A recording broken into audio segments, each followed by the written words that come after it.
Hi everyone, welcome to my simple kitchen. Today we're making my absolute favorite ramen, and it takes less than 20 minutes to make.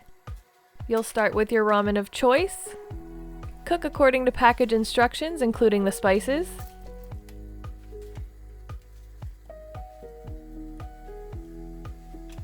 This is the perfect comfort food for a cold and rainy day. You can also add any additional flavors that you like. We like to add garlic. In a separate pan, you'll cook up some sliced beef or sliced pork. I recommend getting as thinly sliced protein as possible and using a cast iron skillet on high heat to get it nice and crispy. If you're looking for a vegetarian option, you could also use tofu as the protein source. I like to add some soft-boiled eggs to my ramen, so you'll boil those for 6 to 7 minutes depending on how runny you like the yolk. As soon as those are done, you'll remove them from the water and add them to an ice bath.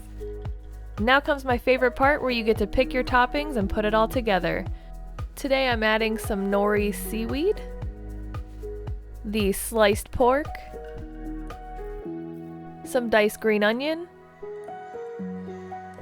bean sprouts, and I highly recommend buying the fresh ones, not the jarred, sliced jalapeno, and the soft-boiled egg. Some other great toppings would be cilantro or fresh mushrooms.